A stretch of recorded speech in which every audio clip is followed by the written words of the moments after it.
Hello everyone, welcome to my YouTube channel. दोस्तों, कैसे हैं आप सब? आई होप आप सब अच्छे होंगे। दोस्तों, आज की इस वीडियो में हम बौद्ध धर्म के बारे में जानने की कोशिश करेंगे। तो चलिए दोस्तों, टाइम ना गवाते हुए हम बौद्ध धर्म के बारे में जानते हैं। सबसे पहले दोस्तों बात आती है कि बौद्ध धर्म के फाउंडर कौन थे। तो दोस्तों, बौद्ध धर्म के फाउंडर थे गौतम बुद्ध। उनको लाइट ऑफ एशिया भी कहा जाता था, यानी एशिया का प्रकाश। जन्म से ही दोस्तों वो क्षत्रिय वंश के थे।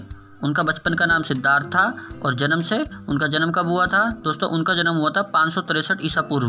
कहाँ पर हुआ था? कपिलवस्तु में, नेपाल में। एक लुम्बिनी नामक स्थान था वहाँ पर। दोस्तों, उनके पिताजी का नाम शुद्धोधन था, जो शम्य कुल के थे। उनकी माता का नाम महाभाग था, महामाया भी कहते हैं। कोलिया वंश से थी वो। दोस्तों, यहाँ पर नोट करने वाली बात यह है कि उनके जन्म के 7 दिन बाद उनकी माँ की मृत्यु हो गई थी। ठीक है दोस्तों, तो उनकी पालन पोषण और देखभाल उनकी मौसी ने की थी, यानी उनकी माताजी की सिस्टर ने, जिनका नाम था प्रजापति गौतमी। दोस्तों, इसी तरह आगे बढ़ते हैं, कंटिन्यू करते हैं। दोस्तों, उनकी एक वाइफ थी, उनका नाम था यशोधरा। उनका एक पुत्र था जिसका नाम राहुल था। उनका एक सारथी था जिसका नाम चन्ना था और उनके घोड़े का नाम कंटक था। दोस्तों, ये सारी उनकी फैमिली से रिलेटेड उनकी बेसिक जानकारियाँ थी। तो इसमें हम ज़्यादा टाइम न ख़राब करते हुए आगे मेन पॉइंट्स पर आते हैं। दोस्तों, अब होता क्या है, स्टोरी ऐसे आगे बढ़ती है कि 29 वर्ष की आयु में गौतम बुद्ध जो थे वो अब महाभिनिष्क्रमण करते हैं। महाभिनिष्क्रमण, ये सुनने में थोड़ा आपको अजीब लग रहा होगा। इसका मतलब ज़्यादा कुछ खास नहीं है। इसका मतलब है घर त्याग देना, यानी उन्होंने अपना घर त्याग दिया, सांसारिक सुविधाओं से सब अपना आपको छोड़ के और जीवन में आगे बढ़ गए, अपना फैमिली वगैरह सबको छोड़ दिया। अब उनके 2 गुरु थे, अलारकलाम और रुद्रकराम पुत्र। ये दोनों उनके गुरु थे। और ये राजगृह जो जगह है वो मगध में है। वैशाली जो है ये भी मगध में है। इनके जो अलारकलाम गुरु जी थे वो राजगृह में रहते थे, जो उनके रुद्रकराम पुत्र थे वो वैशाली में रहते थे। और ये दोनों ही जगह मगध में है। कुछ समय इन दोनों ने, जो गौतम बुद्ध थे, उन्होंने इन दोनों जगहों पे व्यतीत किया। अब जो इन अलारकलाम जो इनके गुरु थे और रुद्रकराम पुत्र जो इनके गुरु थे, इन दोनों से इन्होंने शिक्षा ग्रहण की। अब दोस्तों, शिक्षा ग्रहण करने के बाद वो बोध गया, यानी गया नामक एक स्थान है, वहाँ पर गए। 6 वर्ष वहाँ पर उन्होंने तपस्या की। निरंजन नदी के तट पर उन्हें फिर महाज्ञान की प्राप्ति हुई। गया गए, 6 वर्ष की तपस्या की। कहाँ की? पीपल के वृक्ष के नीचे। और निरंजन नदी के तट पर उन्हें महाज्ञान की प्राप्ति हुई। किसको हुई? सिद्धार्थ को। दोस्तों देखो, मेन बात क्या है? मेन बात यह है कि जब तक उन्हें महाज्ञान की प्राप्ति नहीं हुई थी तब तक उन्हें सिद्धार्थ के नाम से ही जाना जाता था। जब उन्हें महाज्ञान की प्राप्ति हो गई, कहाँ हो गई? निरंजन नदी के तट पर। कैसे हुई? 6 वर्ष की तपस्या की गया जाने के बाद। कहाँ पे की? पीपल के वृक्ष के नीचे। 2 उनके गुरु थे, अलारकलाम और रुद्रकराम पुत्र। इनसे शिक्षा लेने के बाद तब तक उन्हें सिद्धार्थ के नाम से ही जाना जाता था। जब उन्हें महाज्ञान की प्राप्ति हो गई, उसके बाद उन्हें गौतम बुद्ध के नाम से जाना गया।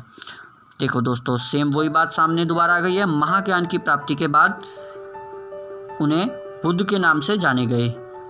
वह स्थान बोध गया कहलाया। दोस्तों, पहला उपदेश उन्होंने दिया जिसका नाम था धर्म चक्र परिवर्तन। कहाँ दिया दोस्तों? मेन बात ये भी आती है। पहला उपदेश दिया धर्म चक्र परिवर्तन, उस उपदेश का नाम था। कहाँ पर दिया? सारनाथ में दिया, वाराणसी में। उसके बाद बुद्ध ने इसके बाद बौद्ध संघ की स्थापना कर दी। दोस्तों, किसकी स्थापना कर दी? बौद्ध संघ की। आगे बढ़ते हैं दोस्तों। फॉलो करते थे उनके जो ये बौद्ध संघ था वो 3 चीज़ों पे, बुद्ध संघ व धम्म। बुद्ध संघ व धम्म 3 रत्न थे। इन्हें 3 रत्न भी बोला जाता है, त्रिरत्न। मिनिमम एज से ज्वाइन करने के लिए इनके बौद्ध संघ को ज्वाइन करने के लिए 15 साल चाहिए थी दोस्तों। और ज़्यादा से ज़्यादा मैक्सिमम एज, मिनिमम एज सिर्फ 15 साल चाहिए थी। मैक्सिमम मेंबर्स जो इसमें होते थे वो 20 लोगों का एक समूह होता था। इनके एक शिष्य था, उसके दो शूद्र थे। उसमें एक शिष्य थे, उसमें 2 शूद्र थे, जिन्हें तपस्सु व मुल्लक या कलिक कहा जाता था। इनकी एक महिला शिष्य थी जिसका नाम गौतमी बुद्धा था। एक प्रसिद्ध इनका शिष्य हुआ जिनका नाम था आनंद व उपाली। सबसे ज़्यादा इन्होंने उपदेश दिए श्रावस्ती में और भाषा थी पाली। पाली भाषा में सबसे ज़्यादा इन्होंने उपदेश दिए। और कहाँ पर दिए सबसे ज़्यादा उपदेश? श्रावस्ती में। जब जीवन का इनका अंतिम समय आया ना दोस्तों गौतम बुद्ध के, तो जीवन के अंतिम समय में कुशीनगर में उन्होंने अपना उपदेश सुबच्च को दिया। इनका अंतिम उपदेश था सुबच्च।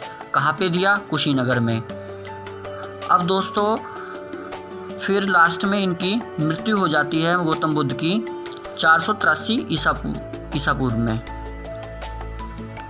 इन मृत्यु को बोलेंगे महापरिनिर्वाण। इनकी मृत्यु हो जाती है, गौतम बुद्ध की मृत्यु हो जाती है 483 ईसा पूर्व में। महापरिनिर्वाण इसको बोला जाता है। कहाँ पर हुई दोस्तों? कुशीनगर में, हरियाणवती नदी के किनारे। फिर कारण क्या रहा दोस्तों मृत्यु होने का? इन्हें डायरिया हो गया था, यानी कि अतिसार हो गया था। अब दोस्तों इनके द्वारा की गई कुछ प्रमुख और प्रसिद्ध बौद्ध महासंगति के बारे में जान लेते हैं। दोस्तों गौतम बुद्ध ने प्रथम बौद्ध संगति की 483 ईसा पूर्व में पहली राजगृह में हुई। अध्यक्ष इसका कौन था? महाकश्यप। शासनकाल अजातशत्रु। दोस्तों देखिए यहाँ मेन बात यहाँ पर एक देखने वाली ये है कि शासनकाल से क्या मतलब है। दोस्तों शासनकाल से मतलब है कि जब इनकी महासंगति की गई, बौद्ध संगति, प्रथम बौद्ध संगति हुई, तो उस समय किस जगह हुई, उस संगति का अध्यक्ष कौन था, यानी किसने कराई, और शासनकाल जिस वक्त ये बौद्ध संगति हो रही थी उस समय किस राजा का शासन था। यहाँ पर इसका मतलब है शासनकाल। तो दोस्तों प्रथम बौद्ध संगति 483 में हुई, ईसा पूर्व में हुई। जगह थी राजगृह, अध्यक्ष थे महाकश्यप और शासनकाल था अजातशत्रु का। अजातशत्रु को सब जानते ही हैं दोस्तों, इतिहास में हम आगे पढ़ेंगे। द्वितीय बौद्ध महासंगति दोस्तों 383 में ईसा पूर्व में हुई। जगह थी वैशाली, अध्यक्ष थे सबाकामी और शासनकाल था कालाशोक का। दोस्तों आई होप आप समझ पा रहे होंगे दोस्तों। आगे बढ़ते हैं दोस्तों। तृतीय बौद्ध महासंगति हुई 255 ईसा पूर्व में। जगह थी पाटलिपुत्र, अध्यक्ष थे मंगोली पुत्र तिस और शासनकाल था अशोक का। चतुर्थ बौद्ध महासंगति हुई दोस्तों ईस्वी की प्रथम शताब्दी में, यानी 78 AD, ईसा मसीह पूर्व की डेथ के बाद से 81 के बीच में।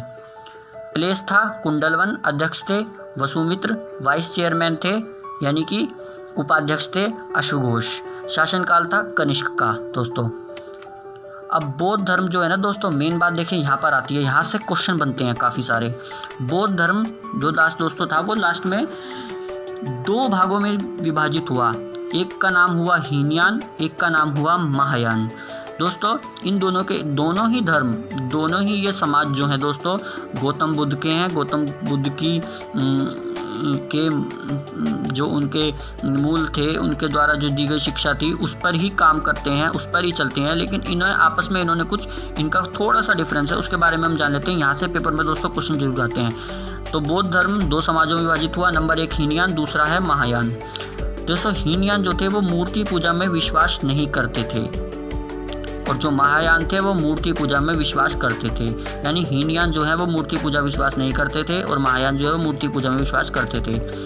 हीनयान जो है दोस्तों ये गौतम बुद्ध को केवल मनुष्य मानते थे, लेकिन जो महायान थे वो गौतम बुद्ध को भगवान मानते थे। दोस्तों हीनयान जो थे इनका कोई तीर्थ स्थल नहीं होता और महायान इनके 4 तीर्थ स्थल होते हैं। दोस्तों हीनयान जो है ये श्रीलंका, इंडोनेशिया और म्यांमार में अधिक पाए जाते हैं। महायान दोस्तों बाकी और सभी जगह पाए जाते हैं। यानी भारत में कौन से हैं? महायान बौद्ध धर्म के लोग रहते हैं, क्योंकि ये लोग मूर्ति पूजा में विश्वास करते हैं, गौतम बुद्ध की मूर्ति की पूजा करते हैं, गौतम बुद्ध को ये भगवान भी मानते हैं और इनके तीर्थ स्थल भी होते हैं दोस्तों, जैसे जैन मंदिर वगैरह, पारश्वरनाथ, ये सब आपने सुना होगा। उसके बाद आज के समय में उसके बाद दोस्तों बाकी और सभी जगह ये पाए जाते हैं, यानी भारत में भी पाए जाते हैं। तो दोस्तों ये था बौद्ध धर्म के बारे में। तो आई होप आपको वीडियो अच्छी लगी होगी और वीडियो को लाइक कीजिए, शेयर कीजिए, चैनल को सब्सक्राइब कीजिए दोस्तों। Thank you so much.